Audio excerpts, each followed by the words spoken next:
Dear students, this is Praveen Kumar Agarwal from Management Department. Welcomes you in my today's lecture of Business Organization.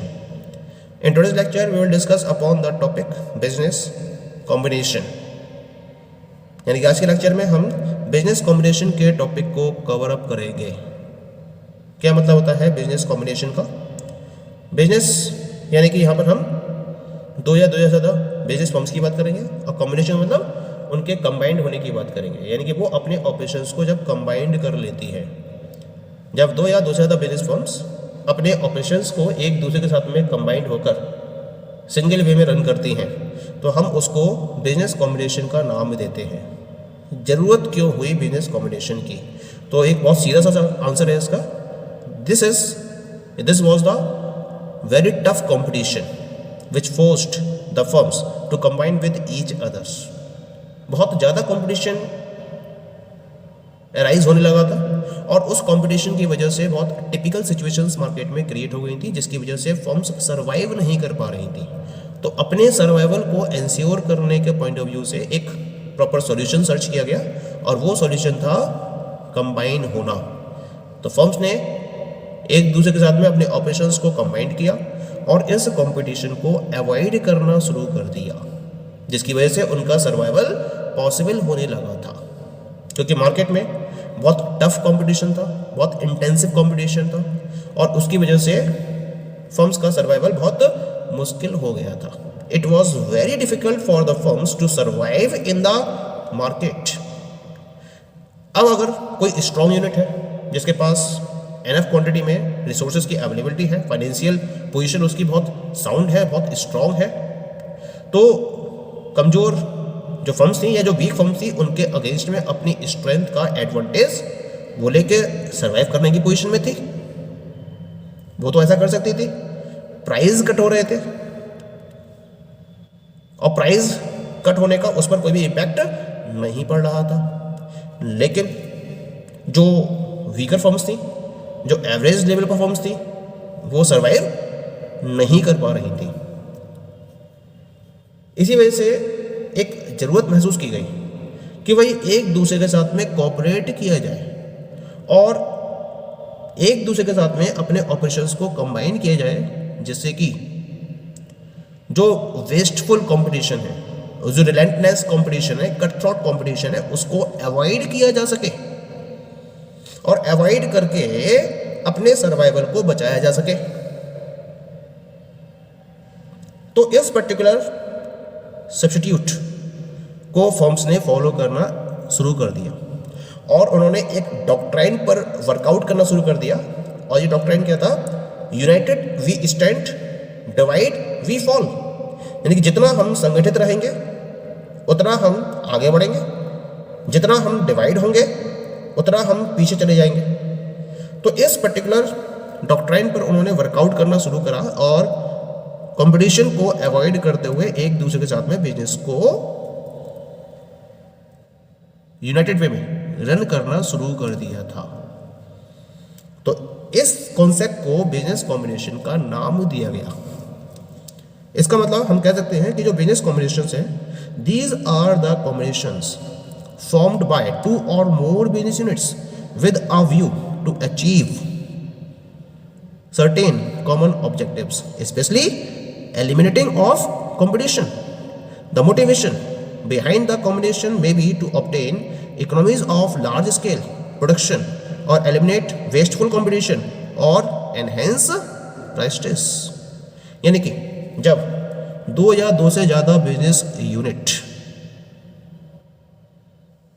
Combined होकर operations को run करना शुरू कर दें, जिसका एक कॉमन ऑब्जेक्टिव हो, और कॉमन ऑब्जेक्टिव क्या होता है इनका? खास तौर से कंपटीशन को एलिमिनेट करना, ये इनका कॉमन ऑब्जेक्टिव होता है। तो हम इसको बिजनेस कॉम्बिनेशन का नाम देते हैं। बिजनेस कॉम्बिनेशन के पीछे मेन मोटिवेशन क्या होता है सारी फर्म्स का? इसके थ्रू या तो वो लार्ज स्केल पर इकोनॉमीज को ऑब्टेन करना चाहती हैं, क्योंकि हमने एक पॉइंट डिस्कस किया था कि जो लार्ज स्केल फर्म्स थी वो तो सर्वाइव करने में सक्षम थी, कैपेबल थी, लेकिन जो एवरेज और या फिर मीडियम या फिर स्मॉल स्केल ऑर्गेनाइजेशंस थी उनको सर्वाइव करने में दिक्कत थी, क्योंकि उनके पास एनफ क्वांटिटी में रिसोर्सेज की अवेलेबिलिटी नहीं थी।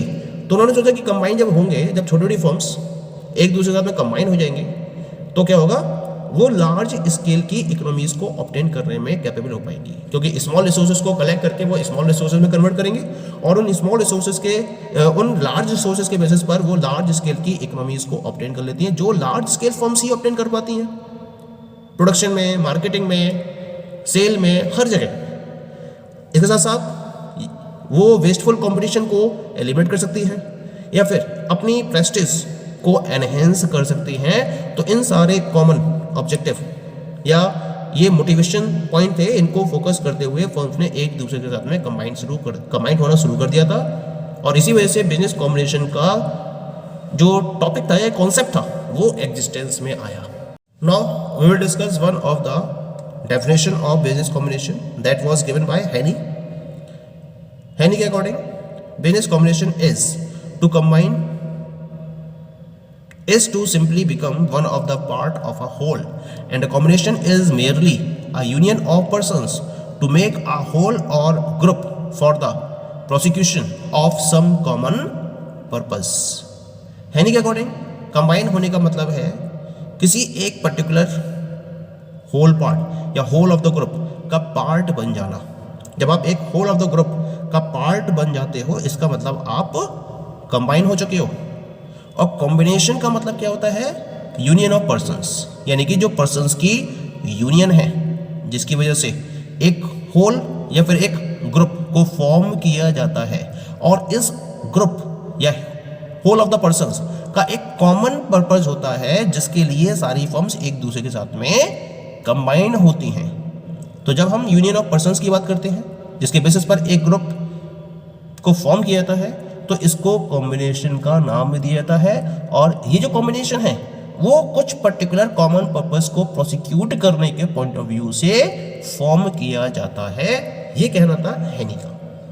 डेफिनेशन क्लियर हो गए। Now we come to the next topic that is the causes of combination.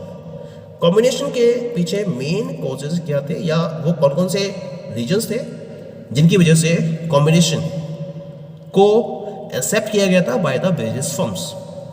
The very first cause of combination, wasteful competition, सबसे इंपॉर्टेंट पॉइंट था ये, क्योंकि मार्केट में नंबर ऑफ फर्म्स जैसे जैसे बढ़ती चली जा रही थी तो कुछ लार्ज स्केल फर्म्स भी थी, कुछ मीडियम स्केल फर्म्स भी थी और कुछ स्मॉल स्केल फर्म्स भी थी जो मार्केट में वर्कआउट कर रही थी। अब जब नंबर ऑफ फर्म्स ज़्यादा होंगी तो ऑब्वियस है कंपटीशन बढ़ेगा। हर कोई अपने मार्केट शेयर को कैप्चर करने के लिए, अपने प्रोडक्ट को ज़्यादा से ज़्यादा क्वांटिटी में सेल करने के लिए कंपटीशन को फॉलो करेगी। और कंपटीशन के होने की वजह से एक कंडीशन आती है that is known as the price cut. और प्राइस कट जब शुरू होता है तो जो फर्म्स लार्ज रिसोर्सेज के साथ में अवेलेबल होती हैं उनके पास तो कैपेबिलिटी होती है और वो उसके अकॉर्डिंग अपने आप को मैनेज कर लेती हैं और प्राइस कट का उनके ऊपर बहुत ज़्यादा इफेक्ट नहीं पड़ता है क्योंकि वो लार्ज स्केल पर ऑपरेट कर रही हैं। तो लार्ज स्केल इकोनॉमीज को वो गेन करती हैं जिसकी वजह से वो प्राइस कट को झेल लेती हैं, कोई फर्क नहीं पड़ता उनकी सेहत पर। लेकिन जो मीडियम लेवल पर फर्म्स वर्कआउट कर रही हैं, जो स्मॉल लेवल पर फर्म्स वर्कआउट कर रही हैं, उनके पास तो रिसोर्सेज एनफ क्वांटिटी में अवेलेबल नहीं होते हैं और ना ही उनको लार्ज स्केल इकोनॉमीज का बेनिफिट मिल रहा होता है। तो उसी वजह से वो सर्वाइव करने की पोजीशन में नहीं हो पाती हैं। और जब कंपटीशन लगातार बढ़ता चला जाता है तो एक समय ऐसा भी आता है जब उनको अपने ऑपरेशंस क्लोज करने होते हैं क्योंकि जो उनका मार्जिनल रेवेन्यू है वो कम हो जाता है और मार्जिनल कॉस्ट उनकी लगातार बढ़ती चली जाती है। और जब किसी भी फर्म की मार्जिनल कॉस्ट उसके मार्जिनल रेवेन्यू से ज़्यादा हो जाती है तो वो शट डाउन की कंडीशन होती है। उस केस में उसको अपने ऑपरेशंस को शट डाउन कर देना होगा, वो सर्वाइव करने की पोजीशन में ही नहीं होती है। तो ये जो कंपटीशन मार्केट में लगातार बढ़ता चला जा रहा था जिसकी वजह से स्मॉल फर्म्स और एवरेज लेवल की या मीडियम लेवल की फर्म्स सर्वाइव नहीं कर पा रही थी, तो उन्होंने एक सॉल्यूशन निकाला कि भाई एक दूसरे के साथ में ऑपरेशंस को कंबाइन करो और कंबाइन करने के बाद लार्ज स्केल की इकोनॉमीज का बेनिफिट उठाते हुए लार्ज स्केल फर्म से कॉम्पीट करो और जहां तक हो सकता हो इस कंपटीशन को अवॉइड करो। तो जो वेस्टफुल कंपटीशन था उसको अवॉइड करने के लिए, उसको एलिमिनेट करने के लिए फर्म्स ने एक दूसरे के साथ में अपने ऑपरेशंस को कंबाइन करना शुरू कर दिया था। ये पहला कॉज था। This is the first root cause of combination. Second one is popularity of joint stock organisations. सबसे बड़ी बात कहती है कि हमने डिफरेंट फर्म्स स्टडी कर रखी है ऑर्गेनाइजेशन के रेफरेंस में, जैसे सोल प्रोप्राइटरशिप है, पार्टनरशिप है, जॉइंट स्टॉक ऑर्गेनाइजेशन है, तो अगर मैं इन तीनों को कंपेयर करूं तो जॉइंट स्टॉक ऑर्गेनाइजेशन एक पॉपुलर फॉर्म होती चली जा रही थी, क्योंकि सोल प्रोप्राइटरशिप और पार्टनरशिप के बेसिस पर हम लार्ज क्वांटिटी में रिसोर्सेज को कलेक्ट करने की पोजीशन में नहीं होते हैं। लेकिन अगर जॉइंट स्टॉक ऑर्गेनाइजेशन को आपने एस्टेब्लिश कर रखा है तो उसके बेसिस पर आप ज़्यादा से ज़्यादा पर्सन्स को कंबाइन कर सकते थे और रिसोर्सेज को भी ज़्यादा क्वांटिटी में अरेंज कर सकते थे, जिसके बेसिस पर आप लार्ज स्केल ऑर्गेनाइजेशन को रन करके इकोनॉमीज ऑफ लार्ज स्केल का बेनिफिट अर्न कर सकते थे। क्योंकि लगातार जॉइंट स्टॉक ऑर्गेनाइजेशंस की पॉपुलैरिटी बढ़ती चली आ रही थी due to the availability of resources in huge quantity. तो इसी वजह से क्या था कि जो स्मॉल फर्म्स थी उन्होंने क्या करा, जॉइंट स्टॉक ऑर्गेनाइजेशन को फॉर्म करने के पॉइंट ऑफ व्यू से अपने ऑपरेशंस को एक दूसरे के साथ में कंबाइन करना शुरू कर दिया था। ठीक, third one, economies of large scale organisation. But obvious, जब एक जॉइंट स्टॉक ऑर्गेनाइजेशन को सेट किया जाएगा तो वो एक लार्ज स्केल पर अपने ऑपरेशंस को रन कर रही होगी, और जब एक लार्ज स्केल ऑर्गेनाइजेशन मार्केट में वर्कआउट करती है तो क्योंकि उसे लार्ज स्केल पर प्रोडक्शन करना होता है, तो लार्ज स्केल पर प्रोडक्शन करने की वजह से ये ऑप्टिमम वे में अपने प्रोडक्शन को पॉसिबल कर पाती है, अपने रिसोर्सेज को ऑप्टिमम वे में यूटिलाइज करने की पोजीशन में जाती है, और सबसे बड़ा बेनिफिट मिलता है इसको लार्ज स्केल इकोनॉमीज का, क्योंकि प्रोडक्शन लार्ज क्वांटिटी में होता है। तो जब आप अपनी कैपेसिटी का फुल लेवल पर यूटिलाइजेशन करोगे तो ऑब्वियसली कॉस्ट ऑफ प्रोडक्शन आपकी कम हो जाएगी। दैट इज ऑब्वियस कि आपकी जो कॉस्ट ऑफ प्रोडक्शन है वो कम होती चली जाएगी। आप अगर अपने प्रोडक्ट की मार्केटिंग कर रहे हो तो मार्केटिंग कॉस्ट भी कम होती चली जाएगी पर यूनिट के पॉइंट ऑफ व्यू से। ऐसे ही आप अगर डिस्ट्रीब्यूशन कर रहे हो तो डिस्ट्रीब्यूशन कॉस्ट भी पर यूनिट के पॉइंट ऑफ व्यू से कम होती चली जाएगी। तो ये कहलाता है लार्ज स्केल ऑर्गेनाइजेशन की इकोनॉमीज, और इस इकोनॉमीज का फायदा मिलता है केवल और केवल लार्ज स्केल फर्म्स को अपने लार्ज स्केल ऑपरेशंस की वजह से।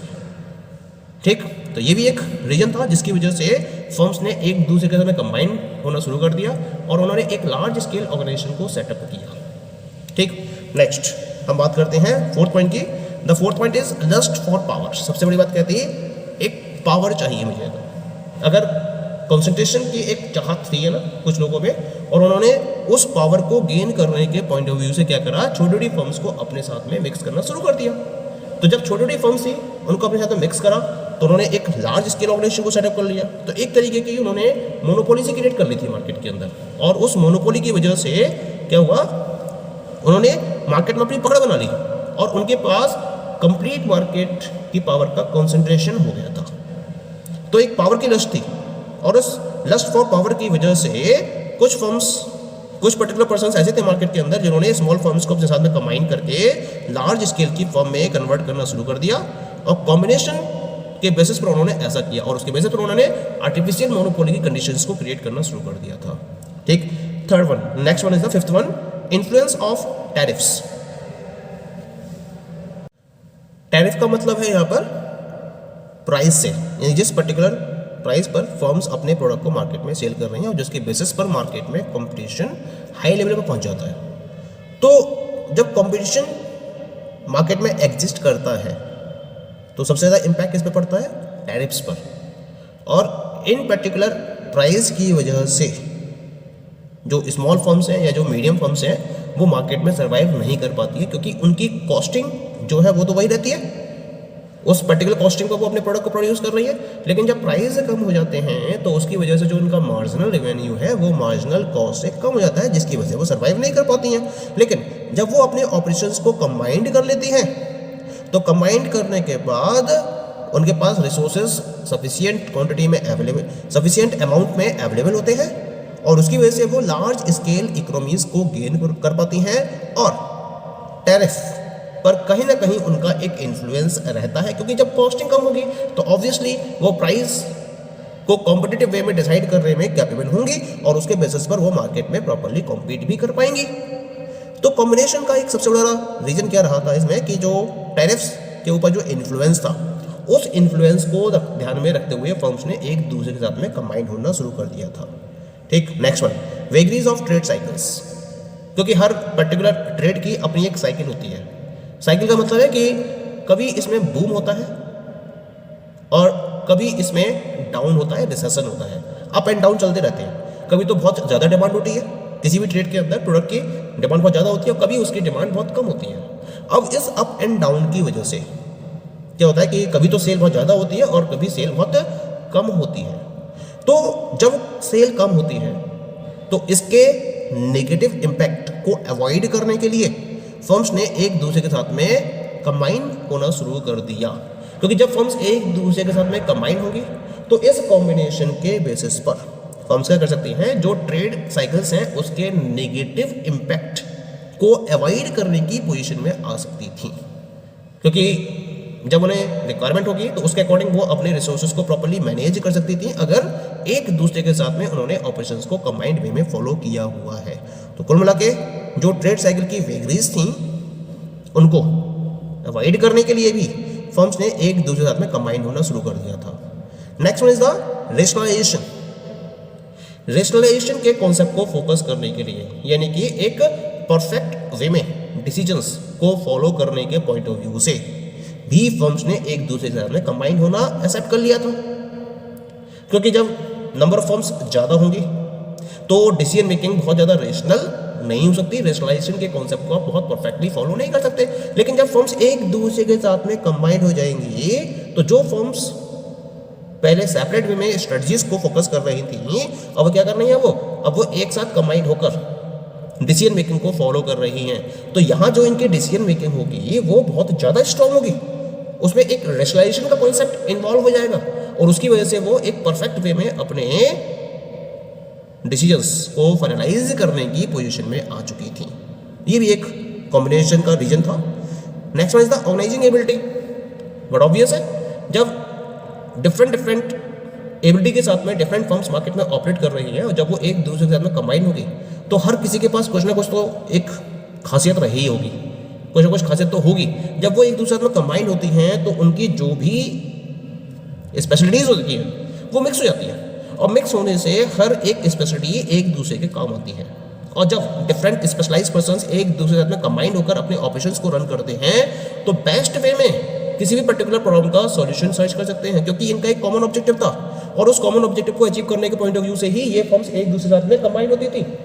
तो एक ऑर्गेनाइजिंग एबिलिटी इनकी एनहेंस हुई थी और इस ऑर्गेनाइजिंग एबिलिटी के एनहेंस होने की वजह से ये प्रॉपर वे में अपने बिजनेस को रन कर रही थी और पहले से ज़्यादा बेनिफिट को अर्न कर पा रही थी। जितना वो इंडिविजुअल बेसिस पर अर्न नहीं कर रही थी पहले कंबाइंड वे में, उससे कहीं ज़्यादा अर्न कर रही थी और इंडिविजुअल बेसिस पर इनको उससे कहीं ज़्यादा बेनिफिट हो रहा था जब वो सेपरेट लेवल पर वर्कआउट कर रही थी, क्योंकि इनकी ऑर्गेनाइजिंग एबिलिटी इंक्रीज हो चुकी थी इसी वजह से। और ये रिजल्ट और ये कब पॉसिबल हुआ, जब उन्होंने अपने ऑपरेशंस को कंबाइन करना शुरू किया। Last one, respect for beginners, क्योंकि मार्केट में जो फर्म लार्ज लेवल पर ऑपरेट कर रही है उसकी रेस्पेक्ट ज़्यादा होती है। एक ये सबसे बड़ा रीजन है। आप देख लीजिए मार्केट के अंदर किसी भी इंडस्ट्री के अंदर आप चले आइए, जो फर्म जितने लार्ज स्केल पर ऑपरेट कर रही है उसकी रेस्पेक्ट उतनी ही ज़्यादा है, लोग उस पर उतना ज़्यादा ही रिलायबल करते हैं, उनका उतना ज़्यादा भरोसा होता है उस पर्टिकुलर फर्म के ऊपर, क्योंकि उन्हें पता है कि ये firm long period of time तक अपने ऑपरेशंस को कंटिन्यू करेगी। और इसी वजह से जो पब्लिक है वो इन लार्ज स्केल ऑर्गेनाइजेशंस पर ज़्यादा भरोसा करती है।